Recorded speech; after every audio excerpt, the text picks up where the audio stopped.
நம்ம கூட இணைஞ்சிருக்காரு ஜேபி பிரசாந்த் மோரே. மாகாணங்கள் அடிப்படையில கேட்கல அவரு பார்ட்டிஷன்.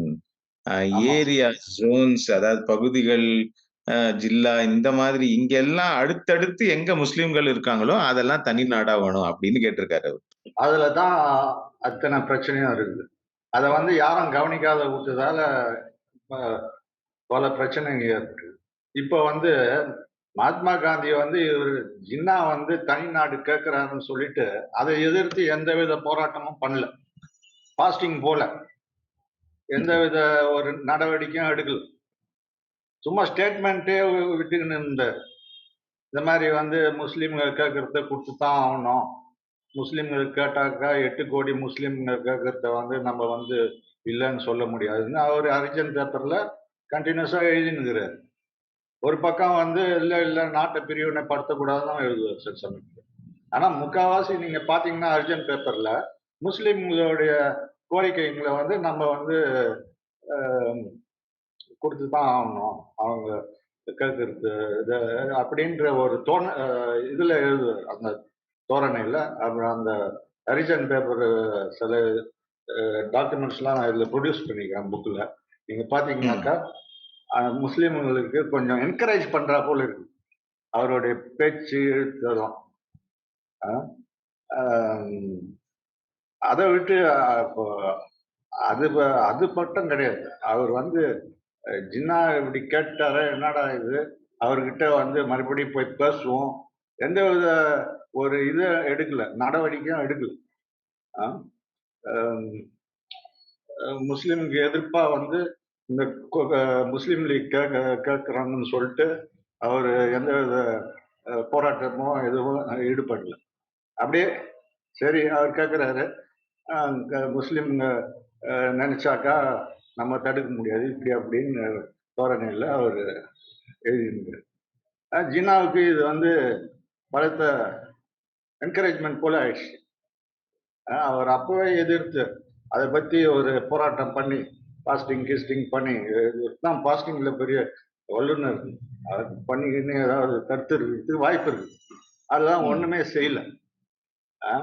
அடுத்தது என்ன ஆயிடுச்சுனாக்கா ராஜாஜி வந்து இவருக்கு ஒரு துணையா இருக்கிறாரு. அந்த சமயத்துல ராஜாஜி வந்து ஆரம்பத்துல ராஜாஜி எதிர்த்தாரு கொஞ்சம். ஜின்னா சொன்னது அந்த மாதிரி அவர் கேட்கறதுலாம் கொடுத்துட முடியாது இப்படி அப்படின்னு கொஞ்சம் எதிர்த்தார். ஆனா இந்த சமயத்துல வந்து செகண்ட் வேர்ல்டு வார் ரொம்ப வேகமா நடக்குது.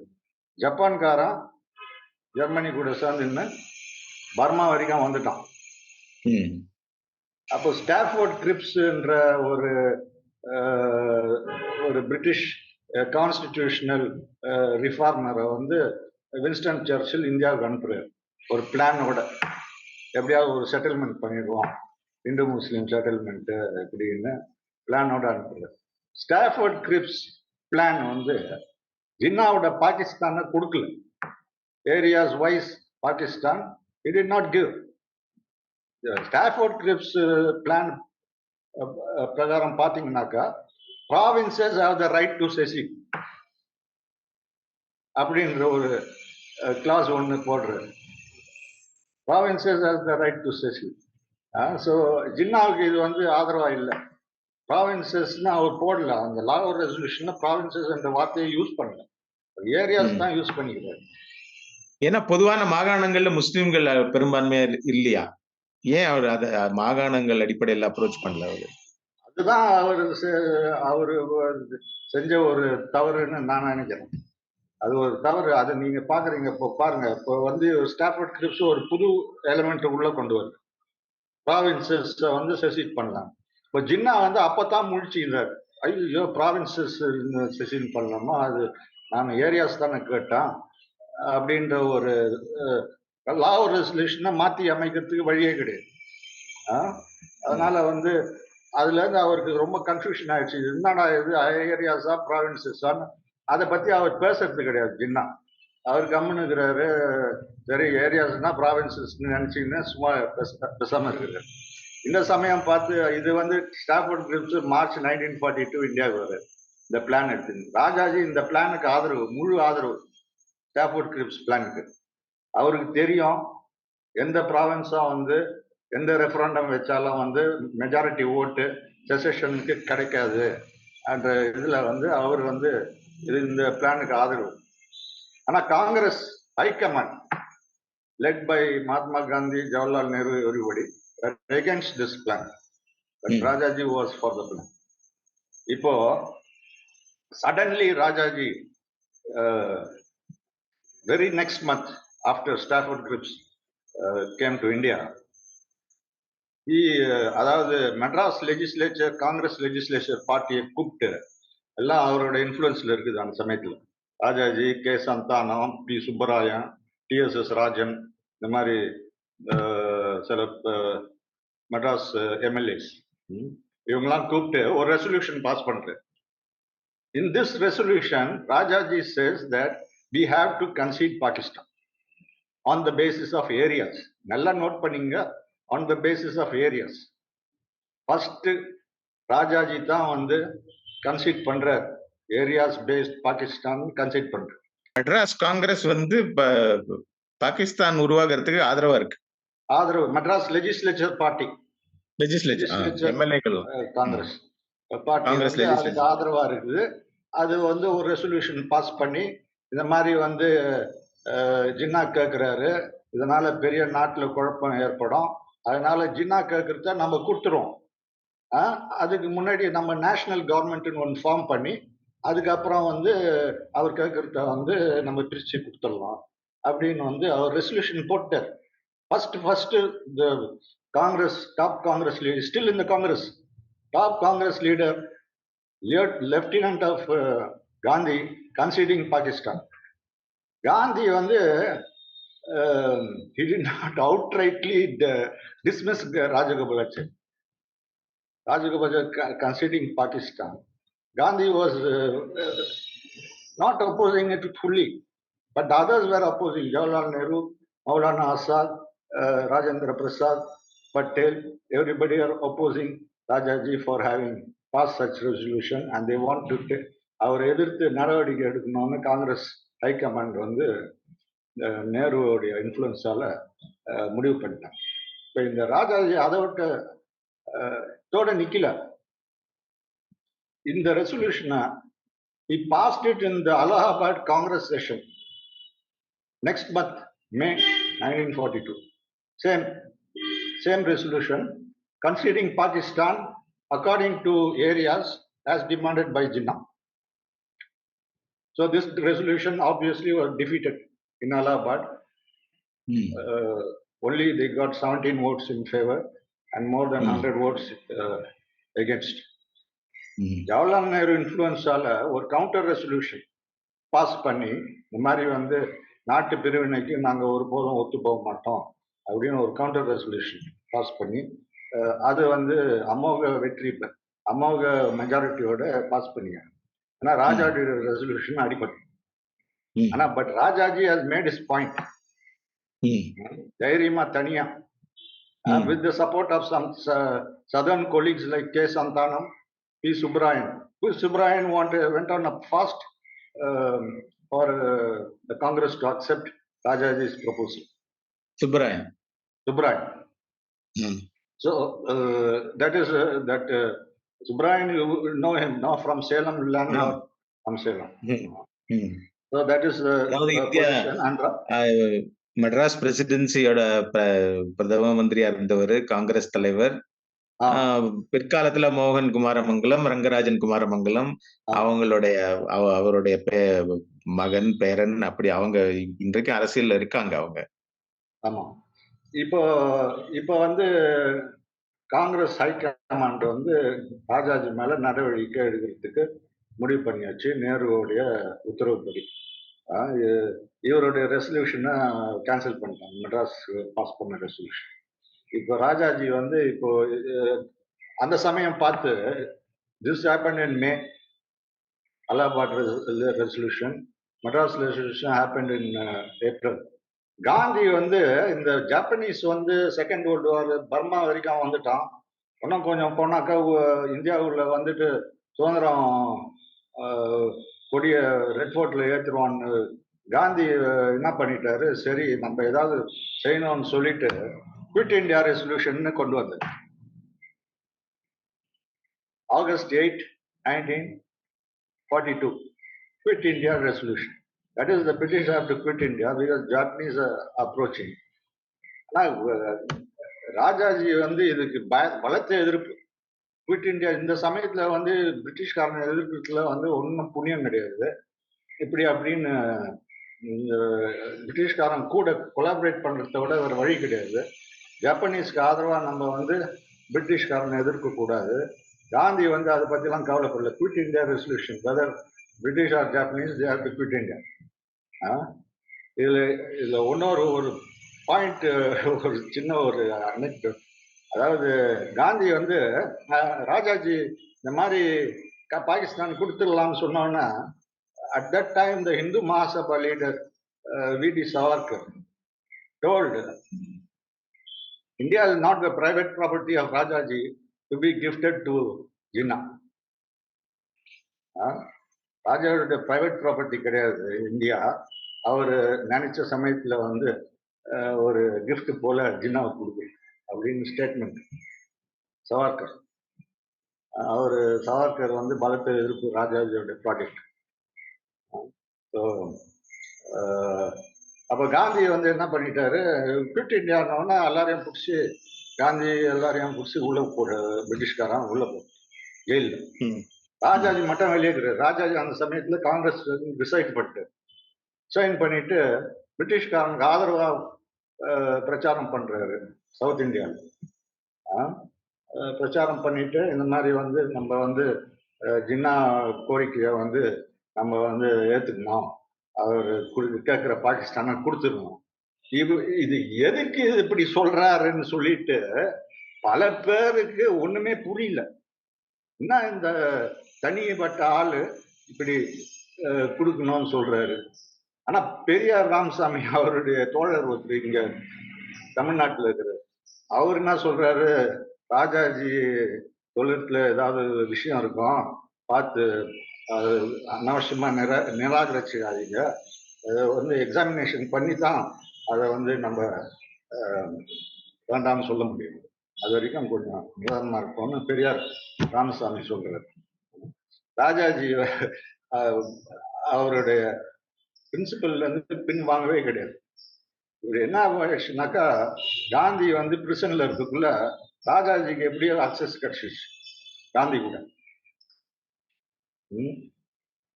இந்த சமயத்துல வந்து ஜவஹர்லால் நேரு, மௌலானா அபுல் கலாம் ஆசாத், பட்டேல், ராஜேந்திர பிரசாத் எல்லாம் முக்கிய தலைவர்கள் எல்லாம் பிரிசன்ல இருக்காங்க. அகமத் நகர் போர்ட்.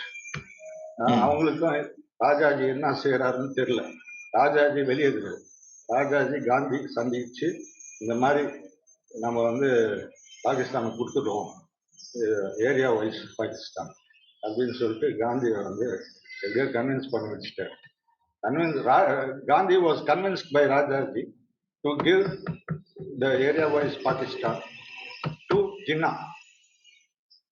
1943, he was definitely,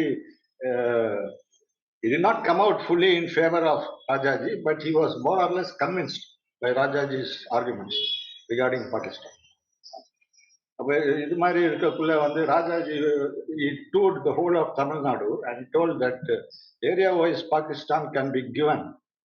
அவரோட ஸ்பீச் எல்லாம் நீங்க கொஞ்சம் கவனிச்சு பார்க்கணும். அந்த சமயத்துல ஏரியா-வைஸ் பாகிஸ்தான்னாக்கா என்ன அர்த்தம் ஆகுதுனாக்கா, you have to divide Punjab and Bengal.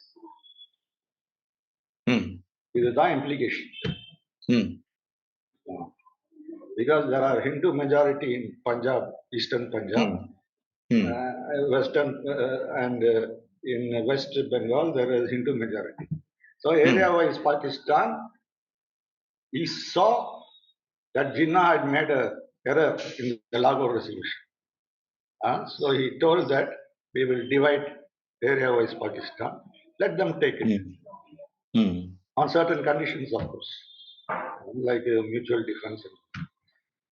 So then he explained later why he is giving this, conceding this Pakistan to Jinnah. He explained that in the Pakistan that Jinnah wants, there is Baluchistan and Northwest Pontic province. அது வந்து ஒரு பெரிய area. Western பஞ்சாபுக்கும் சிந்துக்கும் விட பெரிய area அது. This area traditionally does not belong to Hindu India ன்னு அவரே சொல்றாரு. So what we are giving, what the Indian Hindus are losing, because he is using the term Hindus, I am not inventing anything. Hindus are losing is only Western Punjab, Sindh and Eastern Bengal, which is very little. Balochistan and Northwest Frontier Province, Afghan province, this does not belong to India. Traditionally, it was annexed by the British in the late 19th century with British India. Therefore, it is considered as part of India, but it is not India. The people, the stock, the people who are living there are not Indians. They are Afghan descent or Baluchi descent. So that is different. So he told that there is no harm in giving Pakistan as Jinnah wants, because Balochistan and Northwest Frontier Province does not belong to India. So what இந்த சமயம் தான் ஜின்னா முழிச்சுக்கிட்டு இது வந்து மோத்திட்டன் பாகிஸ்தான், இது வந்து கரையான் நரிச்ச பாகிஸ்தான், இதை நான் ஏத்துக்க மாட்டேன்னு சொன்னாரா? எந்த காரணத்துக்காக சொன்னாரு அவரு? அதுக்கப்புறம் வருது இந்த மாதிரி இருக்குதா. So with all these arguments he had convinced Gandhi. When Gandhi was released from prison, Gandhi went and stayed in Bombay. ஜின்னாவை சந்திக்கிறது. ஜின்னாவை சந்தித்து, instead of choosing some Delhi or somewhere to stay, he stayed in Bombay purposely. And he wanted to open, அதாவது ஜின்னா கூட பேச்சுவார்த்தை நடத்தணும்னு அவர் முடிவு பண்ணி, அதே formula தான் Rajaji formula, area wise Pakistan, அந்த ஃபார்முலாவை எப்படியாவது ஜின்னாக்கு பேசணும் அப்படின்னு சொல்லிட்டு ராஜாஜியோட இன்டர்மீடியரியில ஜின்னாவும் காந்தியும் 2 பேரும் பேசுறதுக்கு ஏற்பட்டாச்சு. மவுண்ட் பிளசன்ட் ரோடு, அந்த ஜின்னா பேலஸ் இருக்குல்ல, அங்கதான் 2 பேரும் பேச்சுவார்த்தை நடக்குது. அப்போ காந்தி வந்து அங்க பாம்பேல தங்கிட்டார். இப்போ ராஜாஜி வந்து இன்டர்மீடியரி போல இவங்க 2 பேரையும் செப்டம்பர் 1944ல சந்திக்கிறதுக்கு ஏற்பாடு பண்ணிட்டார். பெரிய பேச்சுவார்த்தை நடக்குது. ராஜாஜி தான் இதுக்கு, இந்த பேச்சுவார்த்தைக்கு இது நடுவுல ஏற்பாடு பண்ணது ராஜாஜி. இப்போ என்ன ஆயிடுச்சுனாக்கா, காந்தி ராஜாஜிய ஃபுல்லா நம்பினுங்கிறாரு, அவருடைய இன்டெலெக்சுவல் அக்யூமெண்ட். மற்றவங்க எல்லாம் பிரிசன்ல இருக்கிறாங்க, அவங்களுக்கு ஒண்ணுமே தெரியாது, அவங்க எந்த ரோலும் செய்யல இந்த விஷயத்துல. ஜவஹர்லால் நேரு, பட்டேல், ஆசாத், இவங்க எல்லாம் வந்து எந்த பார்ட்டிசிபேஷன், எந்த எப்படி இந்தியாவை துண்டாடுறதுன்னு சொல்லிட்டு எந்த வித நெகோசியேஷன்ஸும் வரல. இப்போ காந்தி வந்து ஜின்னாவோட டெட் ஆர் டெட், அதாவது 2 தலைங்க வந்து பேசுறாங்க. காந்தி என்ன சொல்றாரு, மறுபடியும் அந்த ராஜாஜி ஃபார்முலாவை தான் மறுபடியும் வைக்கிறார். நீ வேணா எடுத்துக்கோ பாகிஸ்தான், ஆனா ஏரியா வைஸ் பாகிஸ்தான் தான் கொடுக்க முடியும், எடுத்துக்கிறதுனா எடுத்துக்கோ, வேணாக்கா நம்ம வேணா ட்ரீட்டி ஏதாவது பண்ணி, மியூச்சுவல் டிஃபென்ஸ் ட்ரீட்டி இந்த மாதிரி ஏதாவது பண்ணிக்கலாம், ஆனா ஏரியா வைஸ் உங்களுக்கு கொடுக்க வேண்டியது இதுதான், நீங்க எங்க மெஜாரிட்டி ஆகுறீங்களோ அதை எடுத்துங்க. அப்பதான் வந்து ஜின்னா வந்து மூச்சுன்னு, I don't want truncated, maimed, mutilated Pakistan. அது வரைக்கும் ஜின்னா வந்து ஒன்னும் இப்படியே ப்ராவின்ஸா ஏரியாவான்னு ஒரே கன்ஃபியூஷன் இருக்குது. இப்போ அப்ப அவரு கணிப்புல மொத்த பஞ்சாபும் பெங்காலும் பாகிஸ்தானுக்கு போயிருக்கோம், அந்த மாதிரி போயிருக்கலாம்னு அவரு நினைச்சுன்னு இருக்கிறார். ஆனா வந்து அந்த லாகூர் ரெசல்யூஷன் அதை மென்ஷன் பண்ணல. லாகூர் ரெசல்யூஷன் மென்ஷன் பண்ணது வந்து area, Jones and regions. So it is an error, it is a flaw in the அந்த ஃப்ளாவை வந்து கண்டுபிடிச்சவர் வந்து ராஜாஜி. ராஜாஜி கண்டுபிடிச்சி, சரி நீங்க எடுத்துங்க, மிச்சதெல்லாம் வந்து நம்ம Hindu India, Hindu dominated India, அந்த இந்து டாமினேட்டட் இந்தியா தான் இப்போ இருக்குது. அது ராஜாஜி செஞ்சது. இல்ல, அதாவது இந்த திராவிட இயக்கத்திலேயோ திராவிட கட்சிகள் வந்து ராஜாஜியை வந்து குல்லுகப்பட்டருமாங்க. அதாவது அவரு குருக்கட் அப்படின்னு சொல்லுவாங்க. குருக்கட் பிராமின் அப்படின்னு சொல்லுவாங்க. இது வந்து அந்த மாரி ஒரு ராஜதந்திரம் சொல்றதுமா, சாணக்கியத்தனம் சொல்றதா? இல்ல என்ன? அவரு அப்படி ஒரு இந்து தேசம், இந்து மெஜாரிட்டி இருக்கிற தேசத்த உருவாக்கணும் அப்படின்னு சொல்லி இத ஏற்படுத்தினாரா? அதுக்கு ஒரு இதுவா இருந்தாரா? இந்து தேசம்னு உருவாக்கணும்னு அவருடைய கொள்கையில எதுவும் இல்ல. சரி. ஆ அவரு வந்து முஸ்லிம் வந்து இந்த மாரி கேட்கறான் முஸ்லீம் லீக். இத வந்து நம்ம வந்து எப்படி முறியடிக்கிறது? இத வந்து ம். எப்படி நம்ம வந்து இந்து அ அதாவது மீதி இருக்கிற இந்தியாவ எப்படி காப்பாத்துறது? இந்த மாரி ஒரு சிந்தனைய ஒழிய, இந்து ராஜ்யம் வரணும், ராம ராஜ்யம் வரணும், இதெல்லாம் வந்து ராஜாஜி வந்து அது அதெல்லாம் ஒண்ணும் சொன்னது இல்ல. இப்ப இருக்கிற பரிணாம வளர்ச்சின்னு சொல்லலாம். இல்லையா? அதெல்லாம் அவரு வந்து அந்த அந்த அந்த விஷயத்துல எல்லாம் வந்து அவரு கிளியரா இருக்காரு. திஸ் இஸ் அதாவது இது வந்து எப்படின்னாக்கா, ராஜாஜி வந்து அ குறுக்கு புத்தி இப்படி அப்படின்னு அதெல்லாம் ஒண்ணும் கிடையாது. இதுல வந்து ஜின்னா செஞ்ச தவற வந்து ராஜாஜி முதல்ல கண்டுபிடிச்சு, அந்த தவற வந்து நீ நீ செஞ்சு நீ கேட்டது இதுதான்னா, எடுத்துட்டு எடுத்துக்கோ அப்படின்னு. போன்றாரு. அவ்வளவுதான். மத்தபடி அவர் ஒண்ணும் சொல்லல. இப்போ ம். ஜின்னாவுக்கு என்ன ஆயிடுச்சுன்னாக்கா, இது எனக்கு வேண்டியது. இந்த பாகிஸ்தான் எனக்கு வேணாம். Truncated, mutilated, maimed Pakistan I don't want. I want the whole of Punjab, whole of Bengal and Assam. இப்படி அடிச்சிடுறாரு Jinnah. Ah. But ah. Congress, Rajaji and Gandhi cannot give more than what is they had proposed. இப்போ இதுல இன்னொரு இது என்னன்னாக்கா, ராஜாஜிக்கு கணக்குப்படி பெங்காலும் பாகிஸ்தானும் இவ்வளவு தூரத்துல இருக்கு. இதெல்லாம் வந்து அஹ், ஒழுங்கான நாடு அமையறதுக்கு ஒரு அஸ்திவாரமே கிடையாது. ம். பெங்கால், பாகிஸ்தான். அப்புறம் அந்த பாகிஸ்தான்ல வந்து பலூச்சிஸ்தானும் ஆப்கானிஸ்தான் வந்து அங்க இருக்கிற இந்தியன்ஸ் பஞ்சாபிஸும் சிண்டிஸ்க்கும் எதிர்ப்பா இருப்பாங்க. ம். அது இப்போ நடக்குது. அது வந்து அப்பவே கணக்கு போட்டார் ராஜாஜி. இவனுங்க ஆ. பலூச்சியும் ஆப்கானும் வந்து மத்தவங்களை எதிர்ப்பானுங்கன்னு அப்பவே கணக்கு ஆ. போட்டு நீங்க ஆ. எடுத்துங்கன்ட்டு அரசியல் அவங்க கலாச்சார ரீதியா அவங்க இந்தியாவிலேயே இல்ல. அவங்க ஆப்கான் ஆமா. மக்கள். அவங்க அதனால பஞ்சாப், சிந்து சமகால பாகிஸ்தான்ல இருக்கிற பஞ்சாப், சிந்து இருக்கிற மக்களோட ஒன்று போக மாட்டாங்க. அப்படின்னு அந்த கணிச்சிருக்காரு. ஒரு கணக்குல வந்து அவரு குடுத்து எடுத்துக்கோ பாகிஸ்தான்னு சொல்லிட்டாரு. இப்போ கிழக்குல இருக்கிற ஜின்னா பாகிஸ்தானும் ரொம்ப நாள் இருக்க முடியாது. ஏன்னா ஸ்டேபிளா ஒரு நாடு இருக்க முடியாது அப்படின்னு ஸ்டார்ல இருக்கு. கணிச்சிருக்காரு. அதே போல பெங்கால் பிரிஞ்சது. இப்ப அவங்களுக்குள்ள அங்க பாகிஸ்தான்ல அடிச்சுன்னு இருக்கான். பலூச்சிஸ்தான், ஆப்கானு, இவன் அவன் அடிச்சுன்னு இம்ரான் ஆ. கான் என்னமோ சொல்றாங்க. அவங்கதான் வந்து அடிச்சுங்க. இம்ரான் கான் பட்டான். அவன் ஒரு ஆப்கான். ஆமா இந்தியன் கிடையாது. பட்டான். அவர் ஆமா. ஆ. அப்போ அந்த மாதிரி இருக்குது. அப்போ ராஜாஜி வந்து இந்த கணக்க வந்து 1942லயே போட்டாரு. அப்பன்னா ம். பாத்துங்க அவருடைய தொலைநோக்கு பார்வை. ஆ, தொலைநோக்கு அஹ், பார்வையா குல்லுக பட்டரா தெரியல. ஆனா இல்ல இல்ல இல்ல அதான் இல்ல இதுல அவரு அந்த ரெசல்யூஷன் லாவர் ரெசல்யூஷனை வந்து அவர் கரெக்டா இன்டர்பிரேட் பண்ணி இதான்ப்பா ஒண்ணு நீ கேட்ட ஆ, எடுத்துக்கோன்ற எடுத்துக்க. வேற ஒன்னும் சொல்ல. அத பயன்படுத்திக்கிட்டாரு. ஆ.